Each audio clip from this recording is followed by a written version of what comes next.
Hi எல்லாருக்கும் வணக்கம். Welcome back to my channel அன்ன பாத்திரம். இன்னைக்கு ரொம்ப ஈஸியாக குவிக்காக சமைக்கிற மாதிரி ஒரு சூப்பரான லஞ்ச் காம்போ எப்படி செய்யறதுன்னு பார்க்கலாம். இது பேச்சுலர்ஸ்க்கும் புதுசாக குக்கிங் கற்றுக்கிறவங்களுக்கும் ரொம்ப யூஸ்ஃபுல்லாக இருக்கும். கண்டிப்பாக பாருங்க. முதல்ல ரொம்ப ஈஸியாக ஒரு சாம்பார் செய்யலாம். இது 1 pot சாம்பார். ரொம்ப குவிக்காக ஈஸியாக செஞ்சிடலாம். ஸோ அதுக்கான இன்க்ரீடியன்ஸ் ரெடி பண்ணி வச்சிருக்கேன். ஸோ நான் இப்போ செய்ய போகிறது சவ் சாம்பார் அப்படின்றதுனால சவ் வெங்காயம், தக்காளி, கருவேப்பிலை இதெல்லாம் ரெடி பண்ணி வச்சிருக்கேன். அதுக்கப்புறமா இதுக்கு தேவையான ஒரு மசாலா, அப்புறம் கொஞ்சமாக அரை கப் அளவுக்கு துவரம்பருப்பையும் நல்லா வாஷ் பண்ணி எடுத்து வச்சிருக்கேன். இப்போ கட் பண்ணி வச்சுக்கிற வெஜிடபிள்ஸ் எல்லாம் குக்கர்ல சேர்த்துக்கோங்க.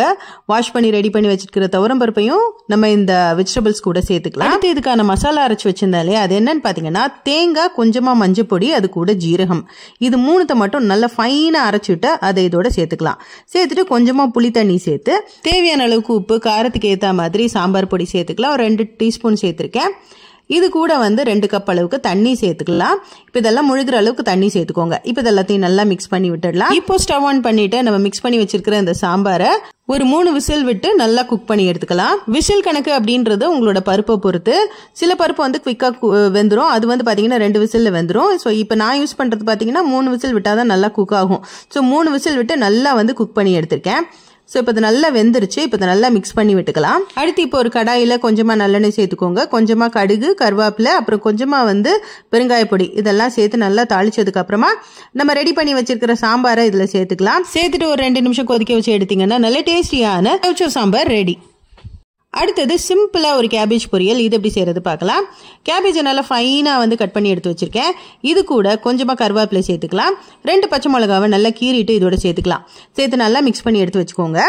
கடாயில நல்லெண்ணெய் சேர்த்துட்டு கொஞ்சமா கடுகு சேர்த்துட்டு நல்லா கடுகு வெடிச்சதுக்கு அப்புறமா நம்ம கட் பண்ணி வச்சிருக்கிற இந்த கேபேஜ், அப்புறம் கருவேப்பிலை, அது கூட அந்த பச்சை மிளகாய் வச்சிருந்தோம் இல்லையா, அதை இதுல சேர்த்துக்கலாம். சேர்த்துட்டு இதை நல்லா மிக்ஸ் பண்ணி விட்டுருங்க. இது நல்லா வதக்கி விட்டுடணும்.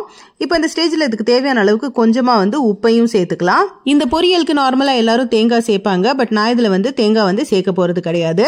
ஸோ உப்பு சேர்த்துட்டு கொஞ்சமாக தண்ணி தெளிச்சுக்கோங்க. தெளிச்சுட்டு இதை மூடி போட்டு ஒரு 2 நிமிஷம் நல்லா மீடியம் ஃப்ளேமில் வச்சு குக் பண்ணதுக்கு அப்புறமா திருப்பி ஓப்பன் பண்ணி நல்லா வதக்கி விட்டுருங்க. வதக்கி விட்டுட்டு திருப்பியும் இந்த லிட்டு போட்டு கவர் பண்ணிக்கலாம். கவர் பண்ணிட்டு திருப்பி ஒரு 2 மினிட்ஸ் நல்லா மீடியம் ஃப்ளேம்லேயே வச்சு குக் பண்ணி எடுத்ததுக்கு அப்புறமா நம்மளுடைய கேபேஜ் பொரியல் சூப்பரா ரெடியா. தேவைப்பட்டா கொஞ்சமா இதுல தேங்காய் துருவல் சேர்த்து நல்லா மிக்ஸ் பண்ணி எடுத்துக்கலாம். இப்ப நான் இதுல சேர்க்கல. சோ இது ரொம்ப சிம்பிள். யார் வேணாலும் இதை ஈஸியா செஞ்சிடலாம். சோ பெர்ஃபெக்டான சிம்பிளான இந்த லஞ்ச் காம்போ ரெடி ஆயிடுச்சு.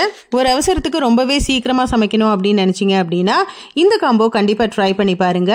இன்ட்ரெஸ்டிங் வீடியோஸ்க்கு நம்ம சேனல் சப்ஸ்கிரைப் பண்ணிக்கோங்க. வீடியோ பிடிச்சா லைக் பண்ணுங்க. இன்னொரு வீடியோல பார்க்கலாம். பை.